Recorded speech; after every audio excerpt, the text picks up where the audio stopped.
베드로전서 3장 14절로 17절을 먼저 봉독하겠습니다. 베드로전서 3장 14절과 17절의 말씀. 그러나 의를 위하여 고난을 받으면 복 있는 자니 저희의 두려움을 두려워 말며 소동치 말고 너희 마음에 그리스도를 주로 삼아 거룩하게 하고 너희 속에 있는 소망에 관한 이유를 묻는 자에게는 대답할 것을 항상 예비하되 온유와 두려움으로 하고 선한 양심을 가져라. 이는 그리스도 안에 있는 너희의 선행을 욕하는 자들로 그 비방하는 일에 부끄러움을 당하게 하려 함이라. 선을 행함으로 고난을 받는 것이 하나님의 뜻일진데 악을 행함으로 고난 받는 것보다 나으니라. 의를 위하여 핍박을 받는 사람은 복이 있다라는 말씀을 이어서 계속 드리겠습니다. 대쟁투 506페이지 말씀을 이어서 보겠습니다. 각시대 대쟁투 506페이지 반역의 세력이 연합함이란 위협함이란 말씀을 요약하게 하겠습니다. 그리스도의 영과 사단의 영 사이에는 늘 적개심이 존재한다라고 말하죠. 그러므로 예수께서 초림했을 때 세상이 예수님을 대하는 태도에서 가장 분명하게 나타났다. 그렇게 말씀하십니다. 세상의 부귀와 영화와 권세를 가지고 있지 않은 것처럼 보였기 때문에 핍박한 것이 아니었고 예수님에게서 이런 외적 상태의 부족을 채우고도 남을 수 있는 권능을 가진 사실을 잘 알면도 불구하고 왜 예수님을 적개심을 가지고 대했을까? 그것은 예수님의 순결과 성결이 경건치 않은 사람들의 증오심을 일으켰다. 참 이해가 어려운 부분입니다. 그죠? 거듭나지 않은 사람들의 속에 존재하는 예수에 대한 증오심, 가인이 아벨을 죽인 그 모습. 여러분, 우리 속에 성령이 내재하지 않으면 이 모든 악의 요소가 우리 안에 있는데요. 이것이 의가 나타날 때 대적한다고 성경은 말합니다. 작게는 자존심이죠. 그죠? 시작하죠? 자, 계속 봅니다. 예수의 극기와 결백한 헌신의 생애가 금하라고 방종한 그 당시 사람들에게 끊임없는 견책이 되어서 예수를 싫어했다. 그것이 하나님의 아들에 대하여 적개심을 일으켰다. 적의를 일으켰다. 사단과 악한 천자들은 악한 사람과 합세해서 모든 반역의 세력은 진리의 투사, 이렇게 표현하죠. 진리의 투사다. 여러 번 언급드린 예수님 이 땅에 싸우러 오셨죠. 전쟁을 하러 오셨죠. 전쟁을요. 그의 깃발은 의의 깃발로 전쟁을 하러 오셨죠. 특별히 어떤 전쟁입니까?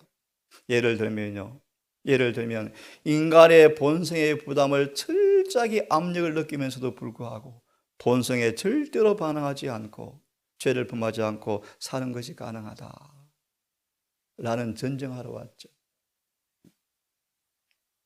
인간은 타락하였으므로 어느 누구도 율법이 요구하는 완전한 의를 도달할 수 없다는 마귀의 주장에 예수님은 그 거짓을 드러내기 위해서 진리의 투사로 오셨다고 성경은 말합니다. 투사이신 그리스도를 대적하고자 꾀하였다. 그리스도를 따르는 사람들에게도 똑같은 적개심이 온다? 죄의 가증한 성질을 깨닫고 위로부터 오는 능력으로 유혹을 거절하는 사람들은 누구든지 반드시 사단과 그의 부하들의 분노를 일으키게 될 것이다. 계시록의 7장 14절의 주석에 보시면 기억하라, 생각하십시오. 그들은 모두 다 환난에서 나온 사람들입니다. 환난에서 예수의 피로 그들의 옷을 씻어서 희귀한 사람들입니다. 자, 계속 봅니다. 진리의 순결한 원칙에 대한 증오심. 그 원칙을 옹호하는 사람들에 대한 박해와 비난은 죄와 죄인들이 존속하는 한 있다. 그리스도를 따르는 사람들과 사단의 종들은 절대로 서로 조화될 수가 없다. 조화될 수가 없다. 십자가에 대한 공격은 그치지 않았다. 그러므로 잘 아시는 말씀입니다. 디모데후서 3장 12절. 예수 안에서 죄와의 타협을 거역하고 정말 죄와 분리되어서 사는 경건하게 사는 사람들은 다 핍박을 받을 것이다. 그렇게 말합니다. 사단은 지금도 이 땅에 자신의 나라를 확립하려고 헌신을 다하고 있답니다. 이 목적을 위해서요. 그리스도를 따르는 사람들을 죽이고 그 충성심을 돌이키기 위해서, 유혹하기 위해서 애를 쓴다고 여전히 말하고 있습니다. 그들의 지도자처럼, 마귀처럼 이 땅의 악한 사람들도 그들의 목적을 이루기 위해서 성경 말씀을 곡해하고 왜곡시킨다. 여러분, 물론 성령께서 하시겠지만 마지막 핍박의 와중에 소환당하였을 때 믿음의 이유를 설명할, 반박할 영적인 준비가 되어가고 있습니까? 예를 들어서 엊그제 개신교 목사가 재림교회를 비난할 때 오직 믿음으로 구원받는데 왜 순종을 강조하느냐? 이런 질문에 여러분 성경으로, 경험으로 답할 수 있겠습니까? 지금 교회는 그렇게 답합니다. 순종의 구원의 조건은 아니지만 믿음의 열매입니다 라고 빈약한 대답을 하죠. 성경은 분명히 말합니다. 완전한 순종이 영생의 조건입니다. 확실히 말할 수 있습니까, 여러분? 왜 안식일이 영생의 조건입니까? 말할 수 있겠습니까, 여러분? 율법주의 소리 들을까 두려워서요? 광복절을 왜 지킵니까? 광복하기 위해 지킵니까? 이런 빈약한 대답하겠습니까? 이런 사실들을 성경으로 답할 준비가 되었을까?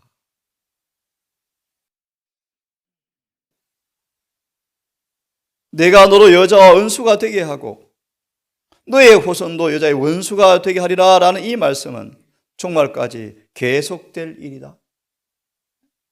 지금 우리가 너무나 평화롭지만, 너무나 안전하지만 이 비전자의 마음으로 이 은혜의 시간들을 창설 마지막 위기를 대하는 그런 전신갑주를 입는 준비일에 지혜롭게 우리 모두가 처신하기를 간절히 바랍니다.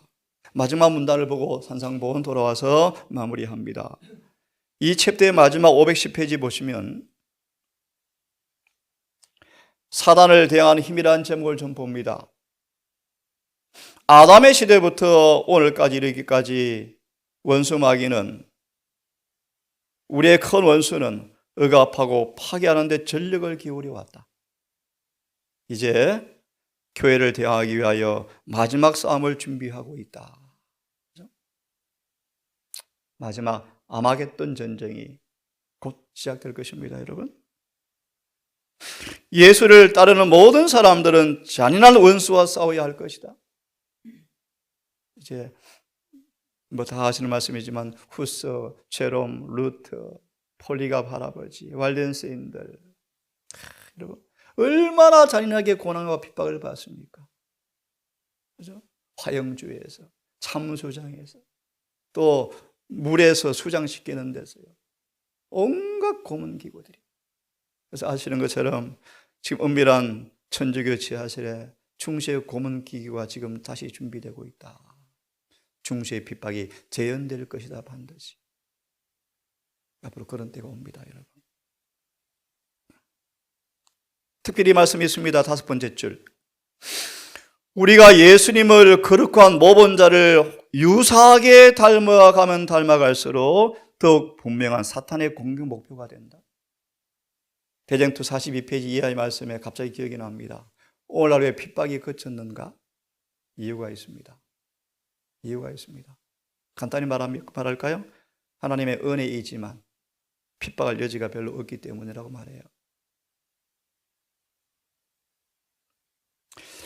하나님의 사업에 적극적으로 참여하고 악한 자의 기만을 폭로하고 그리스도를 사람들에게 제시하고자 애쓰는 모든 사람들은 많은 눈물과 시련 속에서 겸손한 마음으로 주님께 봉사했노라고 말하는 바울의 간증에 동참할 수가 있다. 사단은 가장 맹렬하고 교묘한 시험으로 그리스도를 공격하였다. 하지만 주님은 모든 싸움을 물리치셨다. 우리를 위해서 그 싸움을 싸우셨다. 그분의 승리는 우리가 승리의 가능을 열어주었다고 말씀하시면서 그리스도께서는 구하는 모든 자에게 능력을 주어서 자신이 동의하지 않으면 사단에게 정복당할 수 없는 은혜를 다 준비해 놓으셨다. 그러므로 죄를 짓는데 절대로 핑계가 있을 수가 없다. 유혹자는 사람의 의지를 지배하거나 죄를 범하도록 강제할 능력이 조금도 없다. 죄가 무엇인가 분명할진데 사단은 사람들의 의지를 강제로 지배하여 죄를 범하도록 강제할 능력이 없다 그랬는데 숨쉬는 것도 죄다? 누가 죄에서 벗어날 수 있겠는가? 기성소까지 칭의가 이루어지지? 왜 그런 복음이 교회를 휩쓸까요, 여러분? 사람을 괴롭힐 수는 있어도 더럽힐 수는 없다. 그죠? 사람을 번민케 할 수 있지만 죄에 물들게 할 수는 없다. 그리스도께서 승리하였다는 사실은 그분을 따르는 사람들에게 죄와 사단을 대항하는 싸움을 용감하게 싸우도록 용기를 북돋워 준다. 예, 우리 산상본 돌아와서 오늘 말씀을 마무리합시다. 30페이지 말씀, 산상보훈입니다. 30페이지 이제 중간쯤 보겠습니다. 각 시대의 대쟁투 7교회를 이미 보셨지만 이 본문은 그렇게 말합니다. 고문과 죽임, 끊임없는 핍박이 왔지만 주님의 백성들은 죽음으로 승리자가 되었다. 확고부동한 믿음을 보면서 사단은 그들 속에 더 강하신 분을 보게 되어지죠. 예.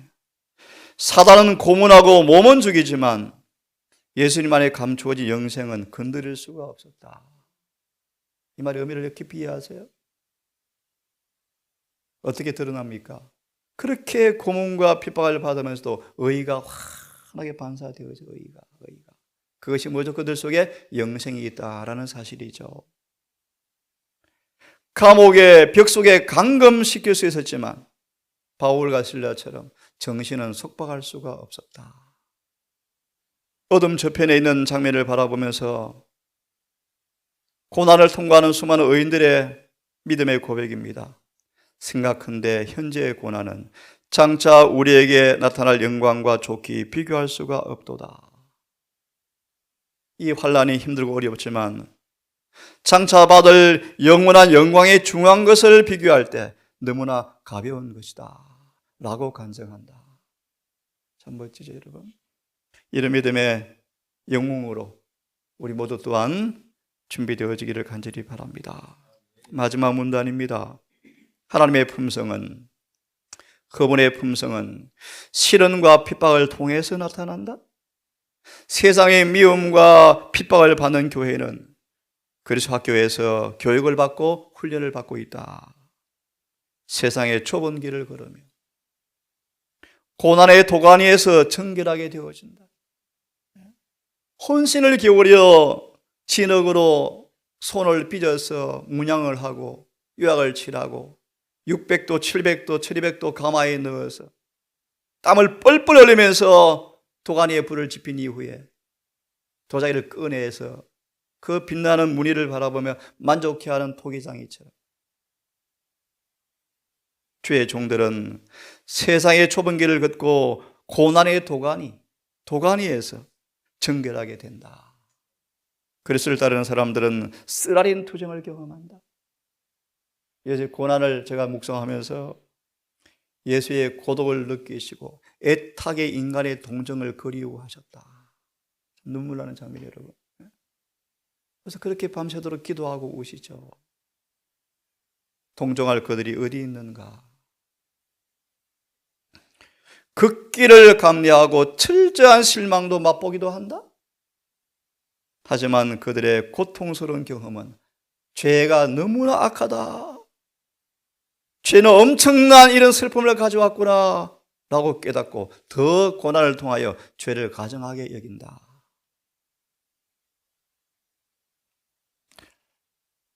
이 동산의 가족들은 세상에 찌들어서 죄로 오염된 사람들이 온다 할지라도 나는 그들과 교제하면 내가 영성이 파괴될까 봐 멀리하는 그런 비겁한 자가 아니고 모든 가정마다 그들을 녹여서 가마를 주어서 내어보내도록 준비되면 좋겠어요. 그것이 의료 선교 사역이에요. 오래전 한 자매가 동산교회를 여러 번 왔었죠. 안식일마다 혼자 있잖아요. 혼자예요.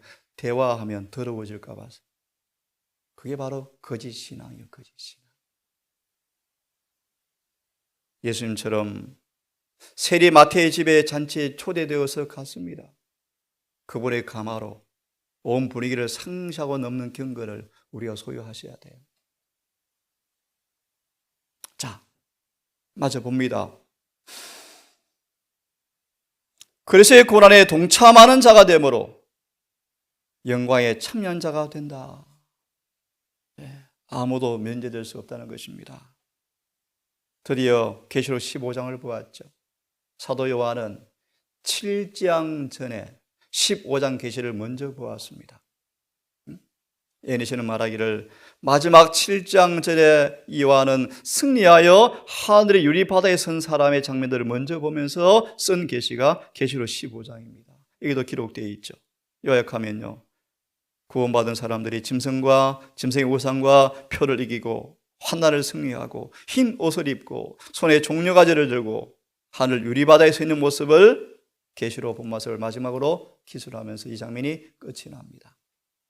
여러분, 우리 또한 이런 일이 반드시 올 것입니다. 베드로처럼 멸관을 원하지만 십자가가 먼저라는 사실을 꼭 기억하시고 우리 매일의 삶 속에 작은 시련의 파도들, 이제 올 실제적인 위협의 핍박들 견디기 위해서 예수님 안에 자아를 완전히 감추고 은혜 안에서 강하게 담대하게 훈련을 받으시고 우리 품성에서 정련된 품성의 모습으로 화해지는 은혜가 날마다 경험되어지기를 간절히 바랍니다. 자비하신 아버지, 인류 역사 6, 7년의 대쟁투가 거의 끝나가는 점, 말씀 그대로 대쟁투라고 말씀하신 의미를 아직 우리가 실감하지 못하지만 계시록 12장의 말씀을 미루어 볼 때 교회는 1260년 동안이나 광야에 있었다고 말씀하신 의미를 기억합니다. 고문과 죽음, 수많은 핍박들이 그리스도를 따르는 사람들을 대항하여 대오를 형성하여 얼마나 많은 핍박들이 있어 왔는지 우리가 기록으로 봅니다. 이 마지막 세대에 우리가 앞으로 그런 핍박이 재현되어질 때 현장에 설 사람들로서 어떤 준비가 필요한지, 어떤 경험이 지금 필요한지 낱낱이 알게 하셔서 이런 평화로운 학교에 주님의 성령을 통한 수업이 날마다 개인의 삶 속에서 잘 이루어지게 되기를 원합니다. 오 주님, 우리 모두 주님의 품성의 동참을 사모하고 원합니다. 이 일이 그저 쉽게 이루어진다는 사실은 우리가 보장받지 못함을 압니다. 주여, 날마다 먼저 내 자신과의 싸움에서 힘들지만 은혜 안에서 넉넉히 승리하는 경험을 날마다 하게 하시고 우리 인간 관계 속에서 늘 진리와 의를 옷 입고 겸손과 온유로 옷 입고 살아가는 의로운 경험이 날마다 있게 하셔서 악한 자가 우리를 거스려 핍박할지라도 우리의 선행을 보고 부끄러워하는 모습으로 준비되게 해 주시옵소서. 실제적 핍박이 오기 전 우리 모두 육체적으로 영적으로 전신갑주를 잘 입게 하셔서 앞으로 혹 그날 동안 살아남을 이 젊은 세대 모두가 다 루트처럼 허서처럼 제롬처럼 강인한 진리의 투사가 되도록 이들을 훈련시키사 어떠한 와중에도 패배하지 않는 승리의 역군이 되어서 살아 승천하는 아름다운 군대로 준비될 수 있도록 은혜를 베풀어 주시옵소서. 특별히 이런 노약자들, 어린 아이들 아버지 기억하셔서 어쩌면 이 동산에도 자금이 얼어 주 아래 잠든 자가 복이 있단 말씀 응할지 모르겠습니다. 주여, 그날이 오기 전 귀한 종들을 기억하셔서 남은 짧은 인생의 생에 잘 믿음으로 사시다가 이마에 인침을 받고 피안의 세계에서 잠시 쉬는 부활을 그리워하는 소망하는 모습으로 준비될 수 있도록 은혜 베풀어 주시옵소서. 오늘도 한 주가 지나갔습니다. 주님, 예비일 온 마음으로 정성으로 힘을 다하여 안식일을 잘 예비하게 하시고 평강과 정직과 화평으로 주와 동행하다가 환영 예배를 드림으로 정말 안식에 들어가는 경험이 모두에게 이루어지게 해주시기를 사랑 많으신 예수님 이름으로 기도드리옵나이다.